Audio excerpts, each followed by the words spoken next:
రాష్ట్రంలో ఉన్న రెండో కోవిడ్ దశకు సంబంధించి పరిస్థితులపై పూర్తిగా సమీక్షించడం జరిగింది. ఈ సమీక్షా సమావేశంలో నిన్న చీఫ్ సెక్రటరీ గారు, హెల్త్ సెక్రటరీ గారు, ఇతర ప్రజాప్రతినిధులు అండ్ మన హెల్త్ డిపార్ట్మెంట్ సంబంధించిన హెచ్ఓడీస్ అందరూ కూడా పార్టిసిపేట్ చేయడం జరిగింది. పూర్తిగా ఆల్మోస్ట్ సుమారు హానరబుల్ చీఫ్ మినిస్టర్ గారు 4 గంటల పైగా సుదీర్ఘంగా సమావేశం నిర్వహించడం, ఈ రెండో దశ కోవిడ్ కట్టడి నివారణకు సంబంధించి సలహాలు సూచనలు అమూల్యమైనగా అందించడం జరిగింది.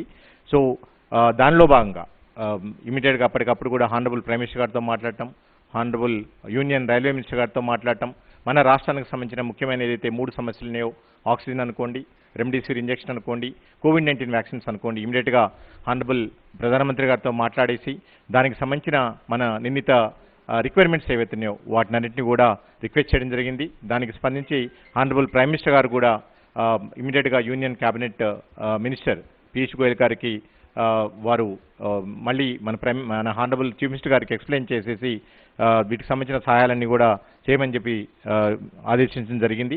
సో దానికి అనుగుణంగా ఆల్రెడీ ఆ రెస్పాన్స్ మనం ఈరోజు చూస్తున్నాం. ఇకపోతే హానరబుల్ చీఫ్ మినిస్టర్ గారి ఆదేశాల ప్రకారం ప్రతిరోజు కూడా డైరెక్టర్ ఆఫ్ మెడికల్ ఎడ్యుకేషన్ గారు, నేను మన కోవిడ్ సెకండ్ వేవ్ పరిస్థితుల్ని అంటే సిచ్యువేషన్ని తెలంగాణ రాష్ట్ర ప్రజలకి ఎక్స్ప్లెయిన్ చేయడం జరుగుతుంది. ప్రతిరోజు సాయంత్రం కూడా మేము మన ప్రసార మాధ్యమాల ద్వారా ప్రతిరోజు జరిగే పరీక్షలు, తర్వాత వచ్చిన కేసులు, తర్వాత హాస్పిటల్స్లో ఉన్న ఎంతమంది ఉన్నారు, ఎంత బెడ్స్ ఖాళీగా ఉన్నాయి, వీటికి సంబంధించిన స్థితిగతులన్నీ కూడా ప్రజలకి మీ మాధ్యమాల ద్వారా తెలియజేయడం జరుగుతుంది. ఈరోజు ఈరోజు మనం ఇంతకుముందు వరకు కూడా ప్రతిరోజు ఉదయం పూట బులెటిన్ ఇచ్చేవాళ్ళం, కోవిడ్-19 బులెటిన్. ఇప్పటి నుంచి కూడా ప్రతిరోజు 6 గంటల సమయంలో ఈ బులెటిన్ని రిలీజ్ చేయడం జరుగుతుంది. ఇప్పటి వరకు పరీక్షలు తీసుకుంటే ఈరోజు సాయంత్రం 5:30 గంటల వరకు కూడా ఉదయం నుంచి పరీక్షల పరిస్థితి తీసుకుంటే మనం 65,375 పరీక్షలు నిర్వహించుకోవడం జరిగింది. ఈ 65,375 పరీక్షల్లో 5,559 పాజిటివ్ కేసులు రావడం జరిగింది. సో ఇప్పటి వరకు మనం చేసిన పరీక్షల సంఖ్య మన రాష్ట్రంలో 1,34,88,498 పరీక్షలు మనం నిర్వహించుకున్నాం. టోటల్ పాజిటివ్ కేసులు వచ్చేసి 4,87,199 మనం పాజిటివ్ కేసులు నిర్ధారించుకోవడం జరిగింది. ఈరోజు మాత్రం 5,559 కేసెస్ మనకి రాష్ట్ర వ్యాప్తంగా కూడా నిర్ధారణ చేయడం జరిగింది. సో ఇకపోతే ఈరోజు రికవరీ అయిన కేసులు తీసుకుంటే మనకి 88,061 కేసులు మనం ఈరోజు హాస్పిటల్ నుంచి డిశ్చార్జ్ అవ్వడం కానివ్వండి, హోమ్ ఐసోలేషన్ నుంచి వాళ్ళని రిలీజ్ చేయడం ద్వారా కానివ్వండి, లేకపోతే మన కోవిడ్ కేర్ సెంటర్స్ ఏదైతున్నాయో దాని ద్వారా వాళ్ళందరినీ కూడా డిశ్చార్జ్ చేయడం ద్వారా కానివ్వండి, మొత్తం మీద 8,061 మందిని మనం ఈరోజు కోవిడ్ నుంచి కూడా వాళ్ళు పూర్తిగా స్వస్థత చేకూరి ఇంటికి వెళ్ళడం జరిగింది. సో ఈ విధంగా మనం చూసుకుంటే మన రికవరీ రేట్, తెలంగాణ రాష్ట్ర రికవరీ రేట్ సుమారు 85% రికవరీ రేట్ మనం నమోదు చేస్తున్నాం. వేరే రాష్ట్రాలతో పోలిస్తే, ఎస్పెషల్లీ మన పక్కనున్న సదరన్ స్టేట్స్తో పోల్చుకుంటే కూడా చాలా ఎక్కువగా హై రికవరీ రేట్ ఉండటం జరిగింది. సో మన దీనికి సంబంధించి మన యాక్టివ్ కేసులు ఈ రోజు వరకు కూడా ఇప్పటి వరకు 71,308 యాక్టివ్ కేసెస్ మనకి రిపోర్ట్ అవడం జరిగింది. అంటే ఈ 71,308 కేసెస్లో మనకి హాస్పిటల్స్లో ఉండి ఆక్సిజన్ బెడ్స్ మీద కానివ్వండి, ఐసీయూలు, వెంటిలేటర్ మీద ఉండటము, తద్వారా మిగిలిన వాళ్ళు ఎవరైతే ఉన్నారో హోమ్ క్వారంటైన్, తర్వాత కోవిడ్ కేర్ సెంటర్స్లో ఉండేసి వాళ్ళు ట్రీట్మెంట్ తీసుకోవటం జరుగుతుంది. సో బెడ్స్ పరిస్థితి చూసుకుంటే మన తెలంగాణ రాష్ట్రంలో ఈరోజు సాయంత్రం 5:30 గంటల వరకు మొత్తం మీద మన రాష్ట్రంలో అన్ని రకాల బెడ్స్ అంటే regular beds, oxygen beds, intensive care unit beds తీసుకుంటే మొత్తం 53,527 బెడ్స్ ఉండడం జరిగింది. దాంట్లో 28,170 బెడ్స్ ఆక్యుపై చేసుకోవడం జరిగింది. ఇంకా కూడా 25,355 బెడ్స్ ఖాళీగా ఉండడం జరిగింది. బట్ దీంట్లో ఆక్సిజన్ బెడ్స్, ఐసీయూ బెడ్స్ మనకి కొంచెం ఎక్కువగా అంటే ఆక్యుపై చేయడం జరిగింది. ఈ రేషియో ప్రకారం మనం తీసుకుంటే గవర్నమెంట్లో రెగ్యులర్ బెడ్స్ వచ్చేసేసి 25% ఆక్యుపెన్సీ ఉన్నది, ఆక్సిజన్ బెడ్స్ వచ్చేసేసి 66% ఆక్యుపెన్సీ ఉన్నది, ఐసీయూ బెడ్స్ మన ఆక్యుపెన్సీ వచ్చేసేసి 73%. అంటే ఓవరాల్గా 51% మనకి బెడ్స్ ఆక్యుపెన్సీ మన ప్రభుత్వ హాస్పిటల్స్లో మనకి ఈరోజు రిపోర్ట్ అవ్వడం జరిగింది. అలాగనే ప్రైవేట్ హాస్పిటల్స్లో రెగ్యులర్ బెడ్స్లో 28%, ఆక్సిజన్ బెడ్స్లో 70%, ఐసీయూ బెడ్స్లో 74%, ఓవరాల్గా 53% బెడ్స్ ఆక్యుపై చేయడం జరిగింది. సో అంటే ఐసీయూ బెడ్స్లో మరియు ఆక్సిజన్ బెడ్స్లో ఇంకా కూడా 25 నుంచి సుమారు 35% వరకు కూడా బెడ్స్ మన దగ్గర వివిధ ప్రభుత్వ మరియు ప్రైవేట్ హాస్పిటల్స్లో ఈరోజు ఖాళీగా ఉండటం జరిగింది. సో ఓవరాల్గా మీకు ఇంతకుముందు చెప్పినట్టు బెడ్ ఆక్యుపెన్సీ వచ్చేసి 53% ఉంటే ICU beds occupancy 74%, oxygen beds occupancy 68% ఉండటం జరిగింది. ఇకపోతే ఈరోజు డెత్స్ వచ్చేసేసి 41 డెత్స్ రిపోర్ట్ అవ్వడం జరిగింది. ఇప్పటి వరకు మొత్తం మీద రాష్ట్ర వ్యాప్తంగా అంటే కోవిడ్ ప్రారంభమైన గత సంవత్సరం మార్చి 3 నుంచి ఇప్పటి వరకు కూడా 2666 మంది ఈ కోవిడ్ వ్యాధితోని మరణించడం జరిగింది. అండ్ ఈరోజు 41 మంది ఈ కోవిడ్ వ్యాధి ద్వారా వివిధ హాస్పిటల్స్లో మరణించడం జరిగింది. సో మన ఫెటాలిటీ రేట్ తీసుకుంటే తెలంగాణ ఇప్పటికి కూడా అతి తక్కువగా మన మరణాల శాతాన్ని నమోదు చేసుకుంటున్నాం. అది కేవలం 0.54% మాత్రమే మనకి నమోదవుతున్నది. అదే దేశవ్యాప్తంగా ఉన్న కేస్ ఫెటాలిటీ రేట్ తీసుకుంటే అది 1.1% వరకు కూడా మనకి నమోదవటం జరుగుతున్నది. సో ఇక నిన్నటికి సంబంధించి ఇంటింటి సర్వే ఏదైతుందో అది రాష్ట్ర వ్యాప్తంగా నిన్నటి నుంచి ప్రారంభించడం జరిగింది. హానరబుల్ చీఫ్ మినిస్టర్ గారు కూడా నిన్న దాని మీద సుదీర్ఘంగా రివ్యూ చేయడం జరిగింది. చీఫ్ సెక్రటరీ గారు కూడా నిన్న పర్సనల్గా కొన్ని అర్బన్ ప్రైమరీ హెల్త్ సెంటర్స్కి విజిట్ చేసేసి అక్కడ అందుతున్న సేవలకు సంబంధించి కోవిడ్ ఓపీ సర్వీస్ ఏదైతున్నాయో వాటికి అందుతున్న సేవలు అన్నిటి కూడా వాకప్ చేయడం జరిగింది. సో దీనికి సంబంధించి ముఖ్యంగా నిన్న రాష్ట్ర వ్యాప్తంగా మొత్తం మీద 1247 హెల్త్ ఫెసిలిటీస్లో మేము కోవిడ్ ఓపీ సర్వీస్ ఎక్స్క్లూజివ్గా కండక్ట్ చేయడం జరిగింది. దీంట్లో మొత్తం మీద రాష్ట్ర వ్యాప్తంగా ఉన్న మా సబ్ హెల్త్ సెంటర్స్ నుంచి తర్వాత ప్రైమరీ హెల్త్ సెంటర్స్ నుంచి తర్వాత టీచింగ్ హాస్పిటల్స్ వరకు 141,714 మందిని ఓపీలో మేము ఎగ్జామిన్ చేయడం జరిగింది. దాంట్లో 19,099 మందికి సిమ్టమాటిక్స్ని ఐడెంటిఫై చేసేసి వాళ్ళకి ఈ మెడిసిన్ కిట్స్ ఏదైతుందో కోవిడ్ మెడికల్ కిట్ని వాళ్ళందరికీ కూడా అందించడం జరిగింది. అలాగనే రాష్ట్ర వ్యాప్తంగా కమ్యూనిటీలో ఫీల్డ్ లెవెల్లో మొత్తం మీద 20,955 టీమ్స్ పర్యటించడం జరిగింది. అంటే ఈ టీమ్స్ అన్నీ కూడా 20,955 టీమ్స్ ఇంటింటికి వెళ్ళేసేసి వాళ్ళ ఆరోగ్య పరిస్థితుల్ని సర్వే ద్వారా తెలుసుకోవడం జరిగింది. తద్వారా మొత్తం మీద రాష్ట్ర వ్యాప్తంగా 11,22,369 ఇళ్లని హౌసెస్ని విజిట్ చేయడం జరిగింది. సో వీళ్ళందరినీ కూడా మళ్ళీ సిమ్టమాటిక్స్ని ఐడెంటిఫై చేసేసి వాళ్ళని మన ఓపీకి తీసుకొచ్చి మెడికల్ ఆఫీసర్ స్క్రీన్ చేయటం, వాళ్ళందరికీ కూడా అవసరమైన వాళ్ళందరికీ కూడా వాళ్ళకు కూడా కిట్స్ ఇవ్వటం జరిగింది.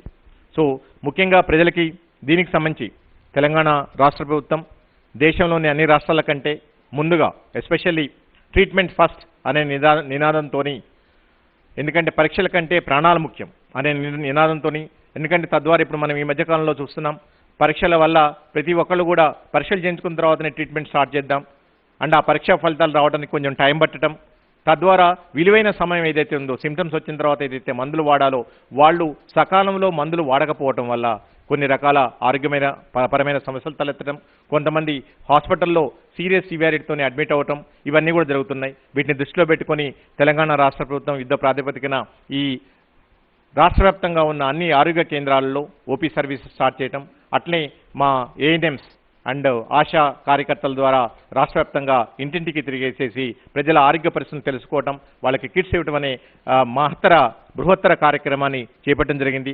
అది చాలా చక్కగా వెళ్తుంది, ప్రజల నుంచి అపూర్వ స్పందన లభిస్తుంది. అండ్ దీనికి సంబంధించి ముఖ్యంగా ప్రజలకు విజ్ఞప్తి చేసిందంటే ముఖ్యంగా ఈ కిట్స్ ఏదైతే ఉన్నాయో దయచేసి సిమ్టమ్స్ ఉన్నవాళ్ళు మాత్రమే వాడాలి. చాలామంది కొన్ని ప్రాంతాల నుంచి మా దృష్టికి రావడం జరిగింది, ముందే అడ్వాన్స్గా మాకు ఇవ్వండి అని చెప్పేసి మా వైద్య ఆరోగ్య శాఖ సిబ్బంది కూడా తెలియజేయడం జరిగింది. ప్రతి ఇంటికి తిరిగి ఎవరికైతే సిమ్టమ్స్ ఐడెంటిఫై చేస్తారో ఐడెంటిఫై చేసిన తర్వాత వాళ్ళని అక్కడ స్క్రీన్ చేసేసి మళ్ళీ మెడికల్ ఆఫీసర్ దగ్గర తీసుకురావటం, మెడికల్ ఆఫీసర్ కంప్లీట్గా వాళ్ళని ఎగ్జామిన్ చేసేసి వాళ్ళకి కౌన్సిలింగ్ ఇచ్చి ఈ కిట్ని ఈ హోమ్ కోవిడ్ మెడికల్ కిట్ ఏదో వాళ్ళని ఎలా వాడాలి, ఏమేమి జాగ్రత్తలు తీసుకోవాలి ఈ కౌన్సిలింగ్ ద్వారా వాళ్ళకి తెలియజేయటం జరుగుతున్నది.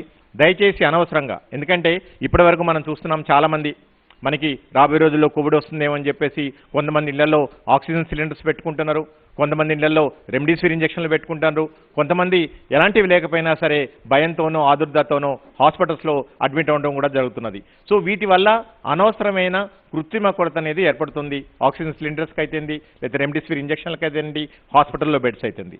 ఇప్పుడు కూడా తెలంగాణ రాష్ట్ర ప్రభుత్వం వైద్య ఆరోగ్య శాఖ ఏదైతే ప్రజలకు ఉపయోగపడే ఇంతటి బృహత్తర కార్యక్రమాన్ని చేపట్టిందో దీన్ని అనవసరంగా ఈ కిట్స్ని మీరు ఉంచుకోవడం ద్వారా నిజంగా అవసరమైన వాళ్ళకి అందించలేకపోయే పరిస్థితి వస్తుంది. దయచేసి అలా చేయకండి. తప్పకుండా మీకు మీ ఎవరికైతే సిమ్టమ్స్ డెవలప్ అవుతాయో వాళ్ళందరికీ కూడా మా ఆరోగ్య కేంద్రాల ద్వారా, మా ఏఎన్ఎం అండ్ మా ఆశా కార్యకర్తల ద్వారా మీ అందరికీ కూడా ఇంటింటికి సకాలంలో అందించడం, అట్లనే కిట్ అందించిన తర్వాత నెక్స్ట్ 2 వీక్స్ వరకు కూడా ఆల్మోస్ట్ 10 నుంచి 14 వరకు కూడా మీ ఆరోగ్య పరిస్థితులన్నీ కూడా మా వాళ్ళు రెగ్యులర్గా మీ స్క్రీనింగ్ రెగ్యులర్గా మీ ఇన్ఫర్మేషన్ అంతా సేకరించేసి అవసరమైన వాళ్ళకి తప్పకుండా మళ్ళీ డాక్టర్ దగ్గర తీసుకోవటం, మరీ సివియర్ ఏమైనా ఉంటే వాళ్ళని హాస్పిటల్ అడ్మిట్ చేయడానికి మన 108 అంబులెన్స్ ఇవన్నీ కూడా సిద్ధం చేసుకోవడం జరిగింది.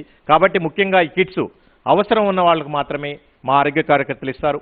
దయచేసి వాళ్ళని మీరు ఇన్సిస్ట్ చేయొద్దు. తప్పకుండా మనకి అవసరమైన కిట్స్ అన్నీ కూడా లక్షలాది కిట్స్ ఈరోజు అందుబాటులో ఉన్నాయి. అలా అని చెప్పేసి మీరు దయచేసి ఇళ్లలో పెట్టుకొని మళ్ళీ దానికి కూడా ఒక కృత్రిమ కొరత సృష్టించొద్దని చెప్పేసి ప్రజలకి విజ్ఞప్తి చేస్తున్నాం. అండ్ ఎవరైతే వీళ్ళు తీసుకుంటారో కిట్స్ తీసుకున్న వాళ్ళందరూ కూడా, సిమ్టమ్స్ ఉన్న వాళ్ళందరూ కూడా ఎవరైతే హోమ్ ఐసోలేషన్లో ఉన్నారో దయచేసి వాళ్ళు 2 వారాల వరకు హోమ్ ఐసోలేషన్లోనే ఉండండి. మీ కుటుంబ సభ్యులకు దూరంగా ఉండండి. ఒక సపరేట్ రూమ్లో ఉండండి. ఏదైతే కోవిడ్-19 నిబంధనలు ఉన్నాయో అవి దయచేసి పాటించండి.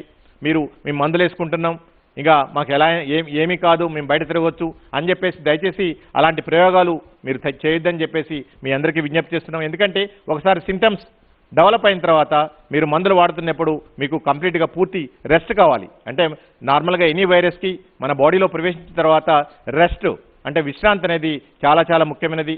బలవర్ధకమైన ఆహారం తినటం అనేది చాలా ముఖ్యమైనది. అలాగనే ఫ్లూయిడ్స్ చాలా ఏదైతే మనం వాటర్ అనుకోండి, లేకపోతే ఇతరత్ర ఈ ఫ్లూయిడ్స్ ఏవైతే ఉన్నాయో ఈ ఫ్రూట్ జ్యూస్ అనుకోండి, ఇవన్నీ కూడా మనం బలవర్ధకమైన ఆహారము ఈ ఫ్లూయిడ్స్ అన్నీ కూడా చాలా ఎక్కువగా తీసుకోవాలి కాబట్టి, ప్లెంటీ ఆఫ్ ఫ్లూయిడ్స్ ఎక్కువగా తీసుకోవాలి కాబట్టి ఇవన్నీ తీసుకుంటూ ఇంటి పట్టునే ఉండేసి ఐసోలేషన్లో మీరు ఉండటం వల్ల ఎక్కువగా రెస్ట్ తీసుకోవడం ద్వారా మీరు ఎంత త్వరగా వీలైతే అంత త్వరగా కోలుకోవడానికి మీరు అందరూ అవకాశం ఉంటుంది. కాబట్టి దయచేసి మీరు ట్రీట్మెంట్ తీసుకుంటున్నాం ఇక బయట తిరగొచ్చు అని చెప్పేసి భావన నుంచి బయటికి రండి. ఎందుకంటే మా ఆరోగ్య కార్యకర్తలు ప్రతిరోజు మీ ఇంటింటికి వస్తుంటారు, మీ హెల్త్ మానిటర్ చేస్తుంటారు. అలాగనే మీరు హాస్పిటల్కి వెళ్ళినప్పుడు లేకపోతే మా ఆరోగ్య కేంద్రానికి వెళ్ళినప్పుడు అక్కడ ఉన్న డాక్టర్స్ కూడా మీకు మానిటరింగ్ చేసి కౌన్సిలింగ్ ఇస్తారు. కాబట్టి దయచేసి ఇలాంటి ప్రయోగాలు చేయొద్దని చెప్పేసి ప్రజలకి విజ్ఞప్తి చేస్తున్నాం.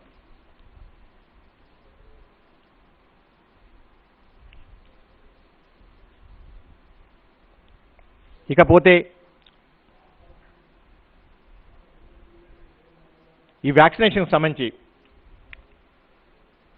ఆల్రెడీ నిన్నటి వరకు ఏదైతే వ్యాక్సినేషన్ ప్రోగ్రామ్ ఉందో దానికి సంబంధించిన ఇన్ఫర్మేషన్ అంతా కూడా ఇవ్వడం జరిగింది.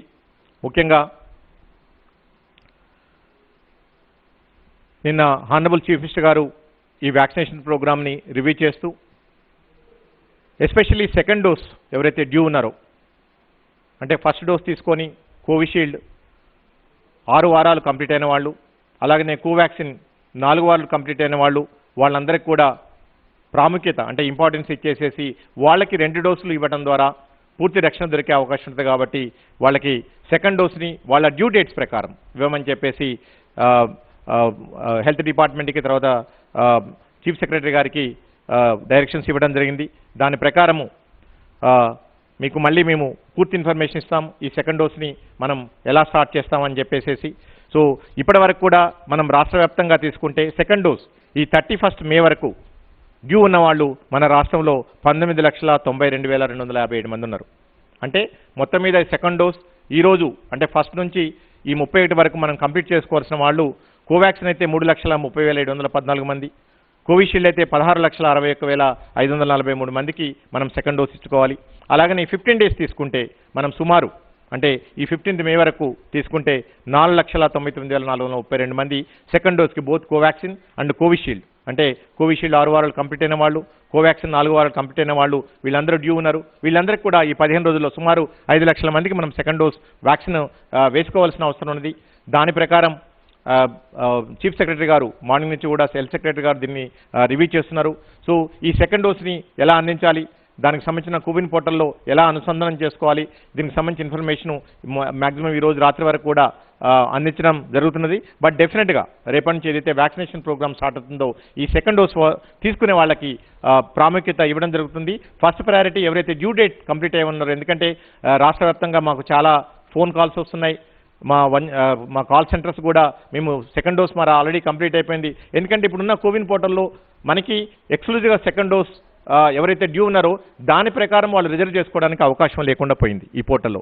ఆల్రెడీ మన తెలంగాణ రాష్ట్ర ప్రభుత్వం గవర్నమెంట్ ఆఫ్ ఇండియా కూడా రిక్వెస్ట్ చేయడం జరిగింది, ఎందుకంటే సెకండ్ డోస్ డ్యూ ఉన్న వాళ్ళకి ప్రాముఖ్యతనిచ్చుకొని వాళ్ళు వాళ్ళ స్లాట్ కానివ్వండి, వాళ్ళ వ్యాక్సిన్ సెంటర్స్ కానీ రిజర్వ్ చేసుకోవడం ద్వారా వాళ్ళు వ్యాక్సిన్ పొందితే బాగుంటుంది. ఇలాంటి మార్పులు మీరు ఈ కోవిన్ సాఫ్ట్వేర్లో చేయమని చెప్పేసి వాళ్ళని రిక్వెస్ట్ చేయడం జరిగింది. దానికి సంబంధించి వాళ్ళు కూడా ఈ మార్పులను మేము త్వరలో తీసుకొస్తున్నామని చెప్పారు. బట్ అప్పటి వరకు ఎవరైతే డ్యూ ఉన్నారో మనము వాళ్ళకి ప్రాముఖ్యత ఇచ్చేసేసి వాళ్ళు ఆల్రెడీ సెకండ్ డోస్కి డ్యూ ఉన్నారు కాబట్టి వాళ్ళకి వ్యాక్సిన్ అందించడం ద్వారా వాళ్ళకి కంప్లీట్ ప్రొటెక్షన్, ఈ వైరస్ నుంచి పూర్తి రక్షణ దొరికే అవకాశం ఉంటుంది. కాబట్టి రేపటి నుంచి జరిగే ఈ కోవిడ్-19 వ్యాక్సినేషన్ ప్రోగ్రాంలో రాష్ట్ర వ్యాప్తంగా అన్ని గవర్నమెంట్ కోవిడ్ వ్యాక్సిన్ సెంటర్స్లో రెండో డోస్ వాళ్ళకి ప్రాధాన్యత ఇవ్వడం జరుగుతుంది. కాబట్టి ఎవరైతే రెండో డోస్ డ్యూ ఉన్నారో ప్రజలెవరూ కూడా ఆదుర్దపడాల్సిన అవసరం లేదు. తప్పకుండా మీ అందరినీ కూడా ప్రతి సెంటర్ వైజ్ కూడా మేము జిల్లా వారీగా ఆ జిల్లాల్లో ఉన్న అన్ని గవర్నమెంట్ కోవిడ్ వ్యాక్సినేషన్ సెంటర్స్, తర్వాత ప్రైవేట్ కోవిడ్ వ్యాక్సిన్ సెంటర్స్ వాళ్ళు కూడా మా దగ్గరకు వచ్చి వ్యాక్సిన్ తీసుకునే అవకాశం ఉంటుంది. కాబట్టి వాళ్ళందరూ కూడా లైన్ లిస్ట్ ప్రిపేర్ చేస్తున్నాం. తద్వారా మీకు మెసేజ్ల రూపంలో కానివ్వండి, ఇతరత్ర సాధనాల రూపంలో కానివ్వండి మీ అందరికీ తెలియజేయటం, మీరందరూ కూడా మీ దగ్గరలో ఉన్న వ్యాక్సిన్ సెంటర్కి వెళ్ళడం ద్వారా మీ సెకండ్ డోస్ తీసుకోవడానికి అవకాశం ఉంటుంది. ఇకపోతే వ్యాక్సిన్ నిల్వలకు సంబంధించి మన తెలంగాణ రాష్ట్రంలో ఈరోజు తీసుకుంటే ఈరోజు ఉదయానికి ఓపెనింగ్ బ్యాలెన్స్ వచ్చేసి మనకి టోటల్ వ్యాక్సిన్ 3,74,900 ఉన్నది మొత్తం మీద. సో నేను ఇంతకుముందు చెప్పినట్లు కేవలం 15 రోజులకే కేవలం సెకండ్ డోస్ వాళ్ళకే సుమారు 5 లక్షల డోసులు కావాలి. బట్ ఇప్పుడు మన చేతిలో ఉన్న వ్యాక్సిన్ నిల్వలు వచ్చేసేసి 2 కోవిషీల్డ్ కోవాక్సిన్ కలిపి కేవలం 3,75,000 మాత్రమే ఉన్నాయి. అంటే సుమారు ఆల్మోస్ట్ 1,25,000 డోసులు ఈ ఫిబ్రవరి వరకు తక్కువగా ఉండటం జరిగింది.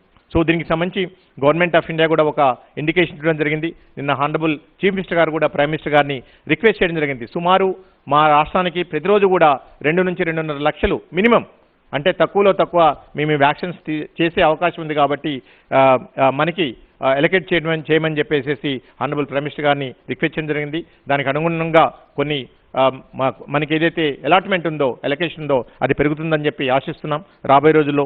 ఇకపోతే మనకు వచ్చిన ఇండికేషన్ ప్రకారము ఎక్స్పెక్టెడ్ ఈ 15th మే వరకు ఇంకా మొత్తం మీద మనకు ఇంకొక 3,10,000 అంటే సుమారు 3,11,000 వ్యాక్సిన్ డోస్ వచ్చే అవకాశం ఉంటుంది. సో ఇవన్నీ ఏవొచ్చినా సరే మొత్తం మీద మనకి సెకండ్ డోస్ ఎవరైతే డ్యూ ఉన్నారో వాళ్ళకి మాత్రమే సరిపోతుంది. కాబట్టి మనకి ఎప్పుడైతే వ్యాక్సిన్ నిల్వలు ఎక్కువగా వస్తాయో, డోస్ ఎక్కువగా వస్తాయో అప్పుడు ఎవరైతే సెకండ్ డోస్ కంప్లీట్ అయిన తర్వాత ఫస్ట్ డోస్ వాళ్ళు ఉన్నారో ఈ 45 సంవత్సరాల పైబడిన వ్యక్తులందరికీ కూడా వ్యాక్సిన్ అందిస్తాం. ఎప్పుడైతే మనకి ఫ్రీగా వ్యాక్సిన్ అవైలబిలిటీ ఉంటుందో, అంటే మనకి డోసెస్, నెంబర్ ఆఫ్ డోసెస్ మనం స్టేట్ ఏదైతే రిక్వెస్ట్ చేస్తుందో కేంద్ర ప్రభుత్వాన్ని, ఎందుకంటే ఈ 18 to 44 years మధ్యలో ఉన్న వాళ్ళకు కూడా ఇప్పుడు కేంద్ర ప్రభుత్వమే మనకి అన్ని రాష్ట్రాలకు కూడా వ్యాక్సిన్స్ అలొకేట్ చేయడం జరుగుతున్నది. సో దానిలో భాగంగా ఆ వ్యాక్సిన్స్ కూడా మనకి ఎంత త్వరగా వెళితే అంత త్వరగా మనం తీసుకొని సో ప్రజలకి ఈ వ్యాక్సిన్స్ అందించడానికి మనం ప్రయత్నం చేస్తాం. దయచేసి 18 నుంచి 40 సంవత్సరాలు ఉన్నవాళ్ళు కొంచెం ఓపిక పట్టండి, తప్పకుండా మీ వంతు కూడా వస్తుంది. తెలంగాణ రాష్ట్ర ప్రభుత్వం అన్ని రకాల ఈ వ్యాక్సిన్స్ పర్చేజ్ చేయడానికి, తర్వాత అన్ని రకాల ఏర్పాట్లు చేయడానికి సిద్ధంగా ఉంది. వ్యాక్సిన్ వేయడానికి కానీ, లేదా మనకి సంబంధించిన కోల్డ్ చైన్ స్టోరేజ్ కానీ అన్ని రకాలు కూడా ఎలాంటి ప్రాబ్లమ్స్ లేవు. మనకున్న ప్రాబ్లం అంతా కూడా వ్యాక్సిన్ నిల్వలు, వ్యాక్సిన్ డోసెస్. ఇది ఒక మన రాష్ట్రంలో ఉన్న సమస్య కాదు, దేశవ్యాప్తంగా అన్ని రాష్ట్రాల్లో ఉన్న సమస్య. అన్ని చోట్ల కూడా ఇలాంటి పరిస్థితులే ఉన్నాయి. ఇక్కడ ప్రాబ్లం అంతా కూడా వ్యాక్సిన్ ప్రొడక్షన్, అంటే మనకున్న డిమాండ్కి మనకున్న ప్రొడక్షన్ ఏదైతే 2 కంపెనీస్ ఉన్నాయో వాటి సామర్థ్యానికి చాలా వ్యత్యాసం ఉంది. కాబట్టి ఇలాంటి పరిస్థితులు తలెత్తున్నాయి. రాబోయే రోజుల్లో ఇవన్నీ కూడా ఏదైతే కేంద్ర రాష్ట్ర ప్రభుత్వాలు తీసుకుంటున్న చర్యల ద్వారా వీటన్నిటి ద్వారా మనం బయటపెట్టడానికి అవకాశం ఉంటుంది. తప్పకుండా అర్హులైన ప్రతి ఒక్కళ్ళకు కూడా 18 సంవత్సరాల పైబడిన వ్యక్తులందరికీ కూడా రాబోయే రోజుల్లో తప్పకుండా వ్యాక్సిన్ అందించడానికి మనం ప్రయత్నం చేస్తాం. ఇకపోతే ముఖ్యంగా కోవిడ్కి సంబంధించి ఆల్రెడీ నిన్న హానరబుల్ చీఫ్ మినిస్టర్ గారు కూడా సుదీర్ఘమైన రివ్యూలో మొత్తం డేటా, తర్వాత ఎక్స్పర్ట్స్ ఏదైతే ఇన్ఫర్మేషన్ ఇచ్చారో వీటన్నిటికి అనుగుణంగా ఆల్రెడీ మనకు 2 వారాల నుంచి ఆల్మోస్ట్ 2-3 వారాల నుంచి కూడా కేసుల సంఖ్యలో కానివ్వండి, లేకపోతే పాజిటివిటీ రేట్లో కానివ్వండి తగ్గుదల కనిపిస్తుంది. తప్పకుండా రాబోయే 3 నుంచి 4 వారాల్లో మనకి మరింత కేసులు న్యూ ఇన్ఫెక్షన్స్ తగ్గే అవకాశం ఉంటుంది. అలాగనే పాజిటివిటీ కూడా అంటే పాజిటివ్ శాతం కూడా తక్కువగా అవకాశం ఉంటుంది. ఇదంతా కూడా తెలంగాణ రాష్ట్ర ప్రభుత్వము వివిధ శాఖల సమన్వయంతో ఏదైతే ఈ కరోనా కట్టడి నివారణ కోసం చర్యలు చేపట్టిందో వాటి ఫలితం. అలాగనే ప్రజలు ఏదైతే కోవిడ్-19 నిబంధనలు పాటించాలో అవి అందరూ కూడా తూచా తప్పకుండా రిలీజియస్గా పాటించడం వల్ల ఈరోజు ఈ పరిస్థితులు మనం చూస్తున్నాం. ఫైనల్గా ముఖ్యంగా ప్రజలకు విజ్ఞప్తి చేసేదంటే ఇంకా కొద్ది వారాలు మనం అందరం ఓపిక పట్టాలి. ఇప్పటికే మీరు చాలా జాగ్రత్తలు తీసుకుంటున్నారు. అది మీ ఆరోగ్యాల కోసం, మీ కుటుంబాల ఆరోగ్యాల కోసం, మన సమాజంలో ఉన్న ఇతర ప్రజల ఆరోగ్యాల కోసం. ఇంకా కూడా మనకి హాస్పిటల్స్ రిలేటెడ్ చిన్న ఇష్యూస్ ఉన్నాయి. వాటికి సంబంధించి బెడ్స్కి నెంబర్ ఆఫ్ బెడ్స్ పెంచడానికి కూడా అన్ని రకాల ఏర్పాట్లు కూడా ప్రభుత్వం చేయడం జరుగుతుంది. సో ఇంకా వచ్చే కొద్ది వారాల్లో మనం ఈ సమస్య నుంచి పూర్తిగా కాకపోయినా ఈ సీరియస్ వాతావరణం నుంచి మనం బయటపడే అవకాశం ఉంటుంది. కాబట్టి అప్పటి వరకు కూడా ప్రజలందరూ కూడా అత్యవసరమైతే తప్పితే మీకు రియల్లీ మీ లైవ్లీహుడ్స్ కోసము లేకపోతే ఇతరత్ర బిజినెస్ రిలేటెడ్ యాక్టివిటీస్ కోసము వీటికి పోయేటప్పుడు మాత్రం తప్పకుండా మీరు బయటికి పోవచ్చు. బట్ ఏదైతే జాగ్రత్తలు తీసుకోవాలో అలాంటి జాగ్రత్తలు తీసుకోండి బయటికి వెళ్ళినప్పుడు. అండ్ ఇంట్లో మిగిలిన వాళ్ళందరూ కూడా దయచేసి ఇళ్ళకే పరిమితం అవ్వండి.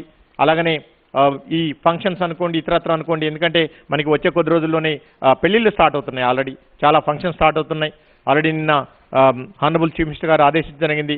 పెళ్లిళ్ళకైతే నాట్ మోర్ దెన్ 100 మంది కంటే ఎక్కువగా పర్మిషన్ ఇవ్వద్దని చెప్పి. అలాగనే ప్రజలు ఎక్కువగా గుమికూడటము, ఇలాంటి బహిరంగ ప్రదేశాలకి గుంపులకి సమూహాలకి దూరంగా ఉండటం ద్వారా మిమ్మల్ని మీరు రక్షించుకోవడానికి అవకాశం ఉంటుంది.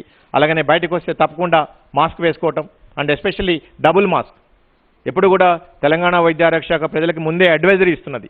మేము ఇంతకుముందు చెప్పాం, ఎట్లయితే క్లోజ్ సెట్టింగ్స్ ఉన్నాయో అక్కడ ఎయిర్ బార్న్ అంటే గాలి ద్వారా కూడా వస్తుందని చెప్పి ఈరోజు అది క్లియర్గా ప్రూవ్ అయింది. కాబట్టి మీరు బయట ఉన్నప్పుడు డబుల్ మాస్క్ వేసుకోవటం, అలాగనే ఇంట్లో ఉన్నప్పుడు మినిమం సింగిల్ మాస్క్ వేసుకోవడం ద్వారా మీ ద్వారా మీ కుటుంబంలో సభ్యులకి లేకపోతే ఎవరైతే ఎల్డర్లీ పీపుల్ ఉన్నారో వాళ్ళకి రాకుండా ఉండడానికి అవకాశం ఉంది. అట్లనే రెగ్యులర్గా చేతులు పరిశుభ్రంగా ఉంచుకోవడం అనుకోండి, మీరు బలవర్ధకమైన ఆహారం తీసుకోవడం ద్వారా అనుకోండి, ఎక్కువగా ఫ్లూయిడ్స్ తీసుకోవడం ద్వారా అనుకోండి. ఈ టైంలో మిమ్మల్ని అందరూ కూడా మీరు రక్షించుకోవడానికి ఉంటుంది. ఫైనల్గా ప్రజల సంరక్షణ కోసం ప్రభుత్వం ఎన్నో చర్యలు తీసుకుంటుంది. ఆ ప్రభుత్వానికి సహకరిస్తూ ప్రజలు అంటే మనం అందరం కూడా సమస్యగా ముందుకు సాగి ఈ కోవిడ్ మహమ్మారి రెండో దృష్టి నుంచి తప్పకుండా బయటపడతామని ఆశిస్తున్నాం. అలాగనే ఈ జాగ్రత్తలు ఇలానే కంటిన్యూ చేస్తూ ఈ వ్యాక్సినేషన్ ప్రోగ్రామ్ని మనం విస్తృతం చేసుకుంటే ప్రజలు ఏదైతే బయట దేశాలు కానివ్వండి లేకపోతే ఇతర శాస్త్రవేత్తలు కానివ్వండి ఏదైతే 3వ దేశ 4వ దేశాన్ని మాట్లాడుతున్నారో ఇవన్నిటిని కూడా మనం అందరం కలిసికట్టుగా రాష్ట్ర ప్రభుత్వము తర్వాత ప్రజలు మనం అన్నీ కూడా ఒమ్ము చేయాలి. అండ్ రాబోయే రోజుల్లో తప్పకుండా వీటన్నిటి నుంచి కూడా బయటపడదామని ఆశిస్తున్నాం.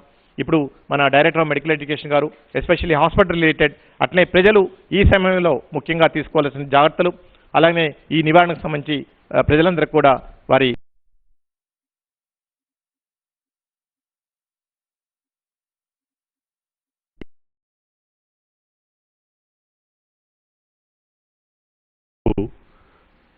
మన గౌరవ చీఫ్ సెక్రటరీ గారు ఇప్పటి వరకు అంటే ఒక 3 o'clock వరకు గాంధీ హాస్పిటల్ని సందర్శించి అక్కడ మనం ఏవైతే మొత్తము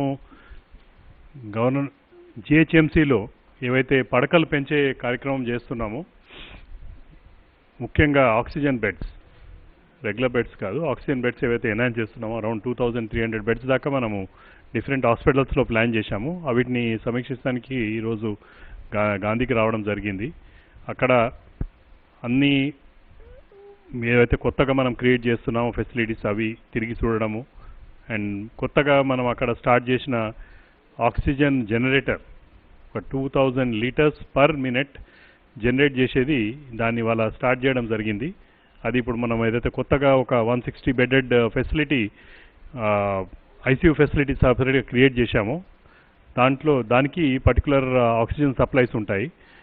ఎందుకంటే మీకు తెలుసు ఆక్సిజన్ సప్లైస్ ఎంత ప్రికేరియస్గా ఉంటాయి. ఎంత మనం సప్లై చేసినా కానీ ఇంకా రోజు రోజుకు మనకు దాని అవసరం ఎక్కువైతూనే ఉంది.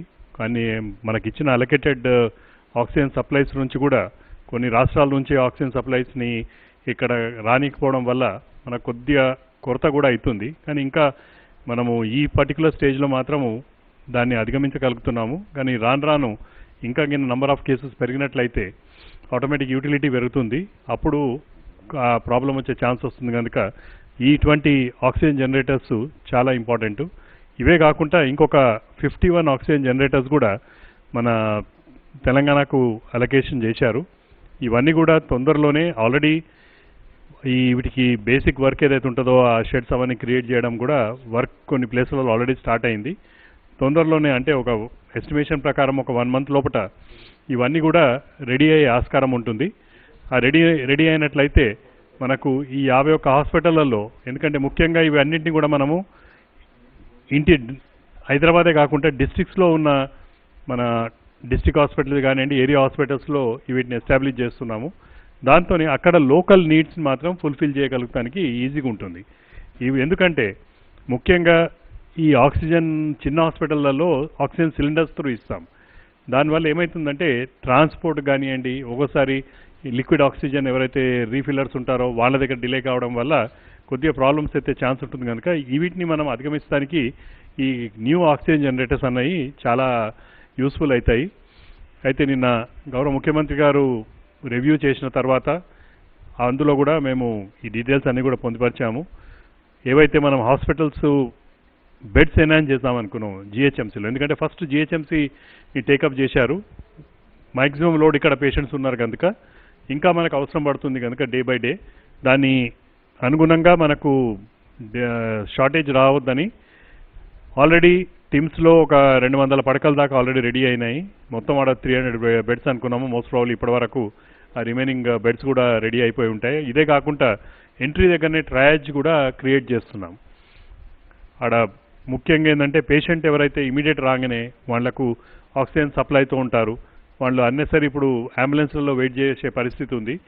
అది కాకుండా ఇమీడియట్గా హాస్పిటల్గా తీసుకుంటట్లు అక్కడ ఇమీడియట్ ట్రయేజ్లనే మనం అక్కడ ఒక బెడ్ పెడతాము. పేషెంట్ని అక్కడ తీసుకొచ్చి ఆక్సిజన్ సప్లై వాళ్ళకు ఇమీడియట్ స్టార్ట్ చేసి ఎలా మనకు వార్డులలో వాళ్ళకి అక్కడ బేసిక్ ట్రీట్మెంట్ స్టార్ట్ చేసిన తర్వాత రెస్పెక్టివ్ వార్డ్స్, అది ఆక్సిజనే కానివ్వండి, వేరే ఇంకేదైనా సపోర్ట్ ఇచ్చే బెడ్స్ ఉన్నా కానివ్వండి అక్కడ షిఫ్ట్ చేస్తారు. సిమిలర్ ఫెసిలిటీ గాంధీలో కూడా క్రియేట్ చేస్తున్నాము. ఆల్రెడీ కొన్ని ఆక్సిజన్ లైన్స్ మనకు అవుట్ పేషెంట్ బ్లాక్లో వేసి ఉన్నాయి. ముఖ్యంగా దాన్ని చూడడానికే ఈరోజు మన చీఫ్ సెక్రటరీ గారు గాంధీకి రావడం జరిగింది. అది కూడా 1 or 2 డేస్లో రెడీ అవుతుంది. దీని ముఖ్య ఉద్దేశం ఏంటంటే ఈ బయట వెయిటింగ్ చేసే పేషెంట్స్ ఎవరైతే ఉన్నారో వాళ్లకు వెసులుబాటు కలిగించడానికి ఇమీడియట్గా వాళ్లకు ఒక ఫెసిలిటీ మనం హాస్పిటల్లో స్టార్ట్ చేయాలంటే ఇటువంటి ఫస్ట్ ఫెసిలిటీ ఉంటుంది. ఆడ ఆక్సిజన్ బెడ్ మీద పెట్టేసి ఆక్సిజన్ స్టార్ట్ చేసి తర్వాత వాళ్ళని రెస్పెక్టివ్ వార్డ్స్కి షిఫ్ట్ చేస్తాం. ఈ ఫెసిలిటీ ఆల్మోస్ట్ ఇవాళ వర్క్ స్టార్ట్ అయిపోయింది గాంధీలో కూడా. వితిన్ అనదర్ 2 days మ్యాక్సిమం 3 daysలో ఆ కంప్లీట్ ఫెసిలిటీ కూడా అవుట్ పేషెంట్లో రెడీ అవుతుంది. దీంతో ఇది ఒక్కసారి కంప్లీట్ కాగానే డిస్ట్రిక్ట్స్లో కూడా మనము ఇంకా బెడ్స్ ఎన్హాన్స్ చేస్తున్నాం. అక్కడ ఆల్మోస్ట్ ఒక 3000 బెడ్స్ దాకా డిస్ట్రిక్ట్స్లలో కూడా మనకు బెడ్స్ ఎన్హాన్స్ అవుతాయి, మెయిన్లీ ఆక్సిజన్ బెడ్స్ ఇవన్నీ. అయితే ఇవి అయినప్పుడు ఈరోజు మనకు 9500 చిల్లర beds oxygen and ICU beds ఉన్నాయి.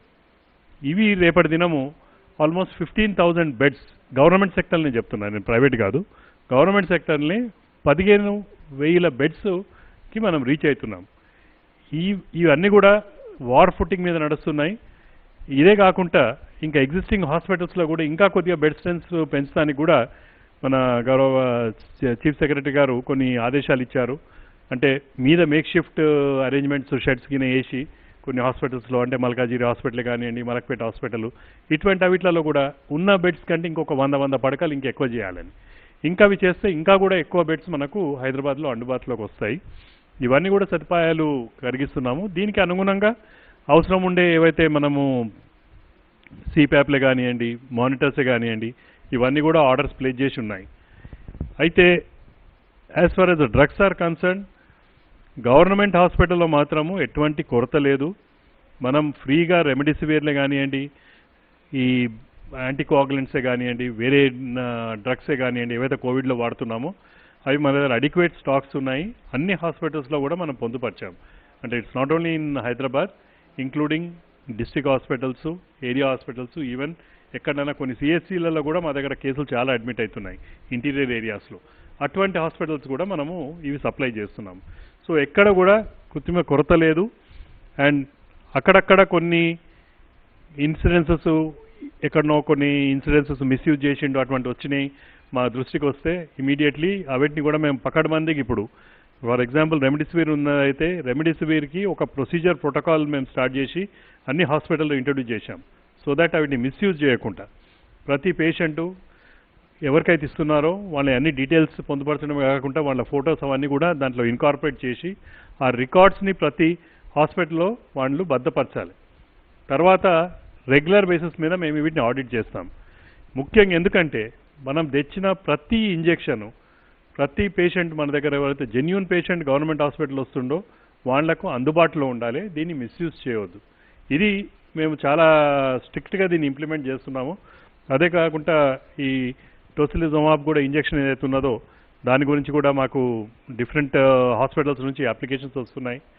అయితే ఎవరైతే నిజంగా జెన్యూన్గా వాళ్ళకి అవసరం ఉందో వాళ్ళని కమిటీ దాన్ని అప్రూవ్ చేసి ఇమీడియట్లీ మేము ఆ రెస్పెక్టివ్ హాస్పిటల్స్ కూడా పంపించేస్తున్నాం. మా వినతి ఏంటంటే అవసరం లేని వాళ్ళు ఎప్పుడైతే ఒక కమిటీలో సీనియర్ డాక్టర్స్ ఉన్నారు, దాంట్లో కొన్ని పారామీటర్స్ ఉన్నాయి, ఇవి సూటబుల్గా లేని వాళ్లకు మనము టోసిలిజుమాబ్ ఇచ్చినట్లయితే వాళ్ళకి హెల్ప్ కాకుండా ప్రాణాపాయం అవుతుంది. ఇది ఎందుకంటే నేను స్పెసిఫిక్గా చెప్పదలుచుకున్నాను.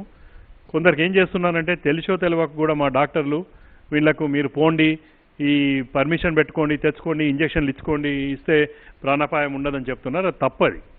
అన్నెసరీగా టోసిలిజుమాబ్ ఇచ్చినట్లయితే ఆ పేషెంట్కి secondary infections, severe infections, fungal infections వచ్చి వీటి నుంచి బయటపడడం అనేది చాలా కష్టము, ప్రాణాపాయం అవుతుంది, మరణిస్తారు కూడా. అందుకోసము కమిటీ ఒకసారి అప్రూవ్ చేసి ఇచ్చినట్లయితే 100% ఆ కేసుకి ఎలిజిబిలిటీ ఉంటుంది. లేని వాళ్ళని మాత్రము మీరు ఆతృత పడనవసరం లేదు. వాళ్ళకి ఇప్పుడు ఏదైతే జరుగుతుందో ట్రీట్మెంట్ అదే ట్రీట్మెంట్ని కంటిన్యూ చేయాలి.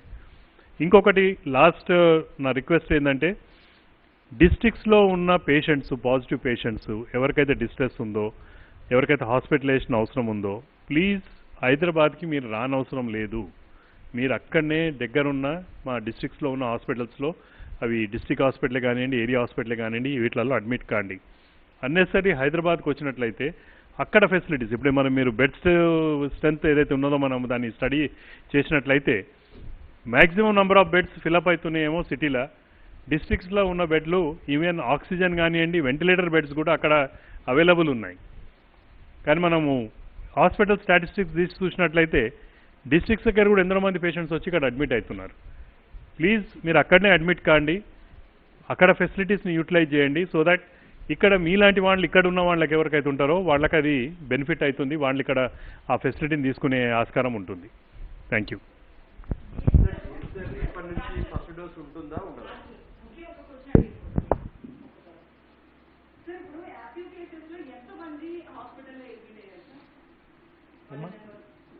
ఇప్పుడు హాస్పిటల్లో ఉన్న వాళ్ళు మనం ఇంతకుముందు లెక్క తీసుకున్నాం కదా, హాస్పిటల్స్ రిలేటెడ్ వచ్చేసేసి హాస్పిటల్స్లో మీరు ఆక్సిజన్ బెడ్స్ తీసుకుంటే మొత్తం మీద గవర్నమెంట్ అండ్ ప్రైవేట్లో మనకి 14,032 బెడ్స్ ఉండడం జరిగింది ఆక్సిజన్ బెడ్స్. దాంట్లో వేకెంట్ వచ్చేసి 6,484 ఉన్నాయి. అంటే మిగిలినవన్నీ కూడా అంటే సుమారు 8,000 వరకు కూడా పేషెంట్స్ ఉన్నారు ఆక్సిజన్ బెడ్స్లో. ఐసీయూ బెడ్స్లో వచ్చేసేసి మనకి టోటల్గా 11,194 ఐసీయూ బెడ్స్ ఉన్నాయి. దాంట్లో ఆక్యుపై వచ్చేసి 8,271, ఇంకా 2,922 ఉన్నాయి. బట్ ఇక్కడ మనం అర్థం చేసుకోవాల్సింది ఏంటంటే సుమారు 50% మందికి పైగా పేషెంట్స్ ఇప్పుడు పక్క రాష్ట్రాలు ఎస్పెషల్లీ ఆంధ్రప్రదేశ్, మహారాష్ట్ర, కర్ణాటక, ఛత్తీస్గఢ్ ఇవి కాకుండా మనకి ఇతర నార్త్ స్టేట్స్ నుంచి కూడా ఎయిర్ అంబులెన్స్ ద్వారా కూడా మనకి రెగ్యులర్గా ప్రతిరోజు 2-3 పేషెంట్స్ కూడా రావడం జరుగుతున్నది. కాబట్టి మన బీయింగ్ హైదరాబాద్ ఒక మెడికల్ హబ్ కాబట్టి సో ఇక్కడికి రావడం సహజం. ఇక్కడ క్వాలిటీ ట్రీట్మెంట్ దొరుకుతుంది మన ప్రభుత్వ అండ్ ప్రైవేట్ హాస్పిటల్స్లో కూడా. కాబట్టి ప్రజలందరూ కూడా ఇక్కడికి వస్తున్నారు. సో వాళ్ళని తీసుకుంటే మిగిలిన ఎవరైతే ఉన్నారో మన వాళ్ళు కూడా ఇక్కడ అడ్మిట్ అయ్యి ట్రీట్మెంట్ తీసుకుంటున్నారు.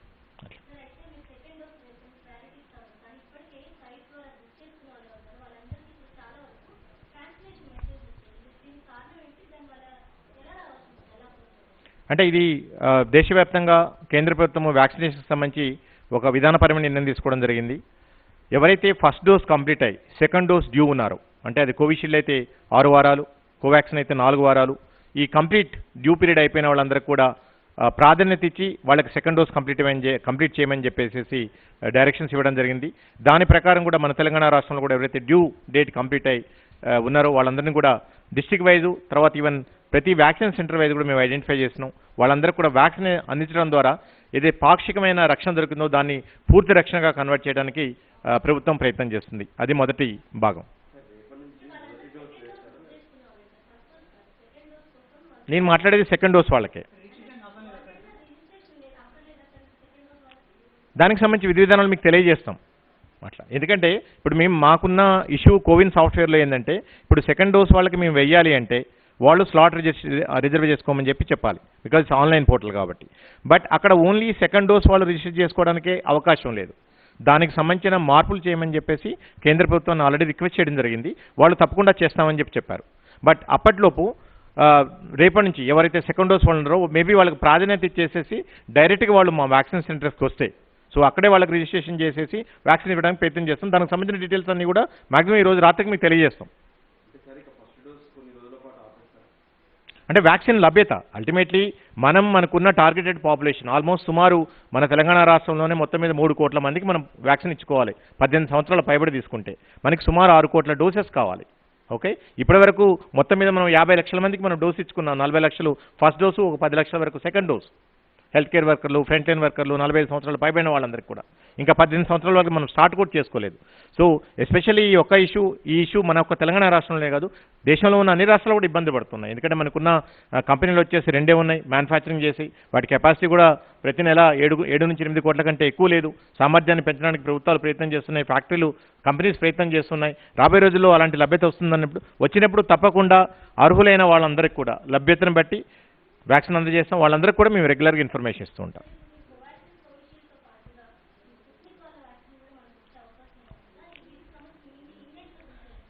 ఇంతవరకు దానికి సంబంధించి అల్టిమేట్లీ ఇదంతా కూడా ఒక సెంట్రలైజ్డ్ సిస్టమ్ ద్వారా కేంద్ర ప్రభుత్వం అలొకేట్ చేస్తున్నది. సో దాని ప్రకారం అది 45 సంవత్సరాలు పైబడిన వాళ్ళకి కేంద్ర ప్రభుత్వం ఇస్తుంది. 18 సంవత్సరాల నుంచి 44 సంవత్సరాల మధ్యలో ఉన్న వాళ్ళకి వచ్చేసేసి కేంద్ర ప్రభుత్వాలు రాష్ట్రానికి సంబంధించిన డోసులు కూడా వాళ్ళే అలొకేట్ చేస్తున్నారు. సో ఆ అవైలబిలిటీని బట్టి మనం తీసుకొని పోవాలి. ఇప్పటికే రాష్ట్రానికి స్పుత్నిక్ వచ్చిందని చెప్తున్నటువంటి నేపథ్యంలో ఎప్పటి నుంచి అది లాంచ్ అవుతుంది? మీ పరిధిలోనే ఉంటుందా లేదంటే ప్రైవేట్ వాళ్ళే నేరుగా వ్యాక్సినేషన్ చేస్తారు? ప్రస్తుతానికి అన్ని రకాల వ్యాక్సిన్స్ అంతా కూడా కేంద్ర ప్రభుత్వ ఆధీనంలో వాళ్ళ పరిధిలోనే ఉన్నాయి. వాళ్ళు ఇచ్చిన గైడ్లైన్స్ ప్రకారం వాళ్ళ ఎలకేషన్ ప్రకారమే మనం ముందుకు వెళ్లాల్సి ఉంటుంది. ఈవెన్ స్పుత్నిక్ కూడా మాకు ఇన్ఫర్మేషన్ అంటే ఇంకా కూడా అది వివిధ రకాల పరీక్షలకి it's undergoing different test. Maybe రాబోయే రోజుల్లో మనకి అవి కూడా లభ్య అవకాశం ఉంటుంది. బట్ అది మనొక రాష్ట్రానికే కాదు అన్ని రాష్ట్రాలకు కూడా ఉంటుంది. ఒకసారి ఇస్తే కన్ఫ్యూజన్ అయితే కనిపిస్తుంది. కోవాక్సిన్ కోసం సెంటర్లకు వెళ్ళాక అక్కడ కోవిషీల్డ్ మాత్రమే ఉంటుంది, అంటే వ్యాక్సిన్ ఆప్షన్ కనిపించట్లేదు. మనం ఏ వ్యాక్సిన్ వేసుకోవాలి, ప్రైవేట్లో స్టార్ట్ కాలేదు. సో వాళ్ళు బుక్ చేసుకున్న తర్వాత మళ్ళీ తిరిగి వెనక్కి వెళ్ళాలి. ఎట్లా ఆప్షన్ ఉండదు. ఇప్పుడు దానికి సంబంధించి ఇప్పుడు ఏదైనా మార్పులు రేపటి నుంచి మనకి వ్యాక్సినేషన్ ప్రోగ్రాంలో మనం చేస్తున్నాం అంటే అది కేవలం సెకండ్ డోస్ వాళ్ళకి ప్రయారిటీ ఇవ్వడం కోసం మనం చేస్తున్నాం, వాళ్ళకి ప్రాధాన్యత ఇవ్వడం కోసం మనం చేస్తున్నాం. అప్పుడు కోవిషీల్డ్ వాళ్ళైనా కోవాక్సిన్ వాళ్ళైనా ఎవరైతే డ్యూ డేట్ కంప్లీట్ అయిన వాళ్ళు ఉంటారో వాళ్ళు దగ్గరలో ఉన్న కేంద్రానికి వెళ్ళడం ద్వారా వ్యాక్సిన్ తీసుకోవచ్చు. ఏమంటారు? రెండు అవైలబుల్ ఉంటాయి. సెకండ్ డోస్ డ్యూ ఉన్న వాళ్ళకి 2 కూడా అవైలబుల్ ఉండేట్లు మేము చేస్తాం. ఎందుకంటే మా దగ్గర ఎంతో కొంత కోవాక్సిన్ ఉంది, తర్వాత కోవిషీల్డ్ కూడా ఉన్నది సెకండ్ డోస్ సరిపోయేటట్లు. కానీ ఇక్కడ ప్రజలకు కూడా తెలియజేసేది ఏంటంటే చాలా వరకు మనం సోషల్ మీడియాలో చూస్తున్నాం, లేదా విధి మీడియాలో చూస్తున్నాం వ్యాక్సిన్ కొరత, వ్యాక్సిన్ దొరకట్లేదు, లేకపోతే ఫస్ట్ డోస్ కంప్లీట్ అయ్యి ఇన్ని రోజులు అయిపోయింది ఇంకా మాకు రాలేదు, 10 వారాలైంది 8 వారాలైందని. ఇక్కడ మనం అందరం కూడా ప్రజలందరూ కూడా అర్థం చేస్తాం, మీరెంత ఆదుర్దాపడుతున్నారో మేము కూడా అంతే ఆదుర్దాపడుతున్నాం మీ ఆరోగ్యం కోసం.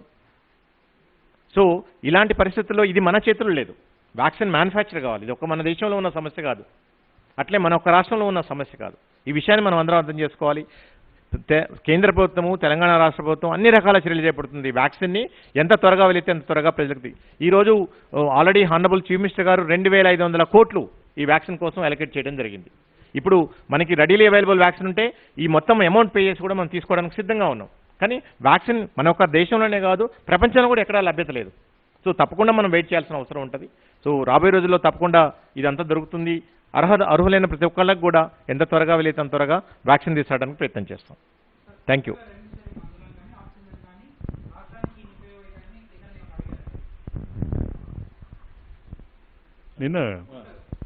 నిన్న గౌరవ ముఖ్యమంత్రి గారు ఎస్పెషల్లీ మన ఆక్సిజన్ రిక్వైర్మెంట్ ఏదైతే ఉందో దాని అసెస్మెంట్ ప్రకారము మనకు ఇప్పటివరకు అలొకేటెడ్ 420 మెట్రిక్ టన్స్ ఉంటే అందులో కూడా కొన్ని రాష్ట్రాల నుంచి పొరుగు రాష్ట్రాల నుంచి రాణిస్తలేరు. సో ఇవన్నీ కూడా కలుపుకొని మాకు minimum 500 metric tons per day requirement ఉంటుంది. అదే కాకుండా అదే అనుగుణంగా రెమిడిసివిర్ కూడా, ఎందుకంటే రెమిడిసివిర్ కూడా సెంట్రల్ గవర్నమెంట్ ఆధీనంలో ఉంది కనుక అవి కూడా దాని కోటా పెంచాలి మాకు.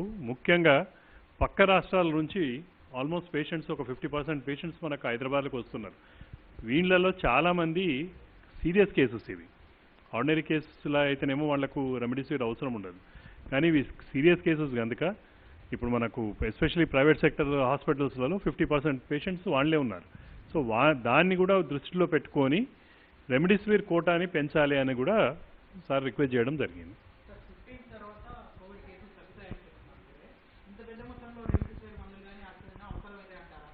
చూడండి, ప్రిపరేషన్ ఈజ్ ఇంపార్టెంట్. మనము స్టాటిస్టికల్ డేటా ప్రకారము ఎట్లయితే టార్గెటరీ ఉంటుందో దానికి అనుగుణంగా ఈరోజు ఈ లాస్ట్ 2-3 డేస్కి విపరీతంగా పెరగడం లేదు. అంటే మనకు పాత ఎక్స్పీరియన్స్ ప్రకారం మనం అనుకునేది ఏంటంటే ఆటోమేటిక్గా తగ్గుముఖం పడుతుంది స్లోగా అన్నది. అంతేగాని దాని ఈ ఎస్టిమేషన్స్ మీద మనం ప్రిపరేషన్ చేయకపోతే రేపు ఇంకా 4 రోజులు ఇది ఎక్స్టెండ్ అవుతుంది. ఎక్స్టెండ్ అయినప్పుడు మన దగ్గర డ్రగ్స్ గిన్ లేకపోతే మనము కష్టాల్లో పడతాం. అండ్ ఇంకోటి, ఈ రోజు వచ్చినా కానీ రేపటి దినం కూడా కేసులు వస్తుంటాయి. మొత్తం తగ్గిపోయాక కూడా నెంబర్ ఆఫ్ కేసులు వస్తూనే ఉంటాయి మీకు రోజు. అటువంటి కూడా కేసులకి వాడుకోవచ్చు, అదేం ప్రాబ్లం ఉండదు. అంటే ముఖ్యంగా ప్రజలు మీ ద్వారా ప్రజలకు విజ్ఞప్తి చేసిందంటే, ఫస్ట్ వేవ్ టైంలో కూడా తెలంగాణ రాష్ట్ర ప్రభుత్వం మీద కరోనా కట్టడి నివారణ మీద చాలామంది చాలా రకాలుగా విమర్శించడం జరిగింది. బట్ చివరికి ఫైనల్గా ఫస్ట్ వేవ్ని మన తెలంగాణ దేశంలో అన్ని రాష్ట్రాల కంటే మెరుగ్గా ప్రజలకి ఆరోగ్య సేవలు అందించడంలో కానివ్వండి, దాన్ని కట్టడి చేయడంలో కానివ్వండి మనం ముందుంజలో ఉన్నాం, నెంబర్ 1లో అని చెప్పేసి ఆల్రెడీ క్లియర్గా ప్రూవ్ అవ్వడం జరిగింది. ఈవెన్ సెకండ్ వేవ్లో కూడా ప్రజలకి ఎప్పటికప్పుడు కూడా మేము రెగ్యులర్గా అలర్ట్స్ ఇస్తున్నాం.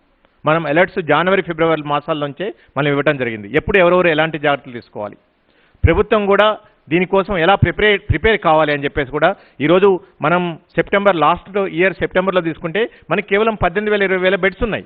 ఈరోజు మనం 53,000-55,000 బెడ్స్ ఏర్పాటు చేసుకున్నాం. రాబోయే రోజుల్లో ఇంకొక 5,000 బెడ్స్ ప్రభుత్వ హాస్పిటల్స్లోనూ కూడా ఏర్పాటవుతున్నాయి. అండ్ తెలంగాణ రాష్ట్ర ప్రభుత్వ యంత్రాంగం అంతా కూడా నిరంతరం నిర్విరామంగా పనిచేస్తుంది. మీరు మన హాస్పిటల్స్లో పనిచేసే డాక్టర్స్, నర్సెస్ వీళ్ళనే చూస్తున్నారు.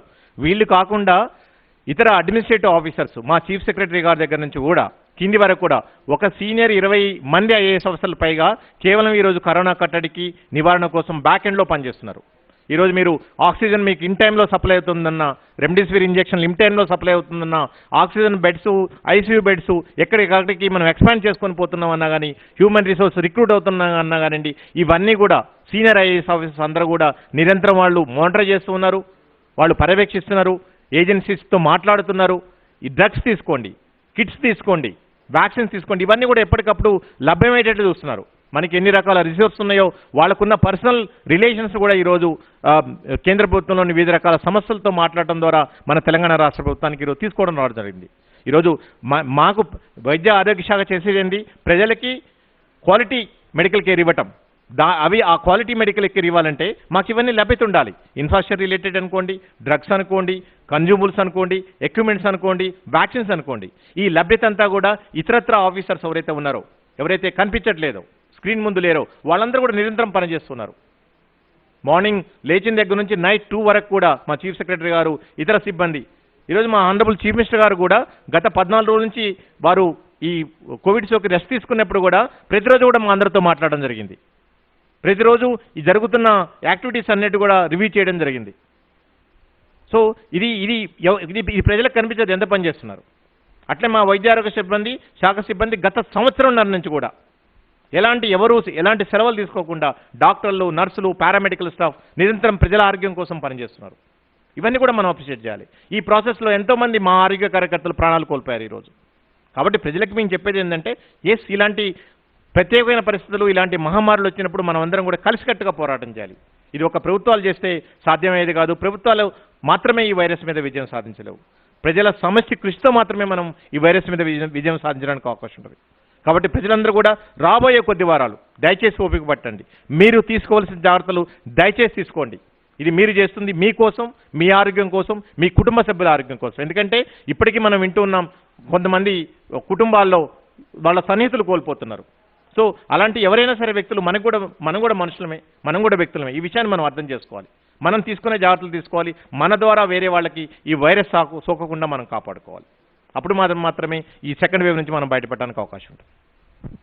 ప్రజలను చైతన్యవంతం చేయడంలో మీడియా కూడా కొంత పాత్ర పోషిస్తుంది. ఈ పరిస్థితుల్లో తెలంగాణలో మీడియాను ఫ్రంట్ లైన్ వారియర్స్గా గుర్తించే అవకాశం ఉంది. దాంతోపాటు జిల్లాల్లో చనిపోతున్నటువంటి జర్నలిస్టులకు డెత్ సర్టిఫికేట్ అంటే దానిపైన డిఎంహెచ్ఓ సంతకం చేయాల్సింది, కరోనాతో చనిపోతే కొన్ని బెనిఫిట్స్ ప్రజాకారం నుంచి వస్తున్నాయి. ఈ విషయంలో డిహెచ్ గారు ఏమైనా చొరవ తీసుకుంటారు? తప్పకుండా. ఆల్రెడీ మా హానరబుల్ చీఫ్ మినిస్టర్ గారు, తర్వాత చీఫ్ సెక్రటరీ గారు దీనికి సంబంధించి మాకు నిర్దేశించడం జరిగింది. దానికి సంబంధించి మీకోసం ఎక్స్క్లూజివ్గా ఒక నెంబర్ కూడా, వాట్సాప్ నెంబర్ కూడా పెట్టడం జరిగింది. ఒక 3 మెంబర్స్ టీమ్స్ కూడా ఈరోజు పనిచేస్తున్నారు. మీ ప్రెస్ క్లబ్తో కూడా మేము రెగ్యులర్గా అనుసంధానం అవుతున్నాం, వాళ్ళందరితో మాట్లాడుతున్నాం. అది ఇతరత్ర అవసరాలన్నీ కూడా, బెడ్స్ అనుకోండి, లేకపోతే మందులు అనుకోండి, లేకపోతే హోమ్ ఐసోలేషన్ కిట్స్ అనుకోండి, టెస్ట్లు అనుకోండి, ఇవన్నీ కూడా మేము చేస్తున్నాం. తప్పకుండా మీరు ఈరోజు వైద్య ఆరోగ్య శాఖలోని సిబ్బంది ఎలా అయితే పనిచేస్తారో మీరు కూడా ప్రజల్లో చైతన్యం కలిగించడం కోసం, ప్రజలకి ఈ ఇన్ఫర్మేషన్ ఏదైతుందో అది కూడా క్వాలిటీ ఇన్ఫర్మేషన్ కోసం మీరు అందరూ కూడా గత సంవత్సరం నుంచి మీరు కూడా పనిచేస్తున్నారు. తప్పకుండా మీరు ఫ్రంట్ లైన్ కార్యకర్తలు, మీకు కావాల్సిన తప్పకుండా మీకు ఏవైతే ఉన్నాయో అవన్నీ కూడా మేము అందజేయడానికి ప్రయత్నం చేస్తాం. Thank you so much.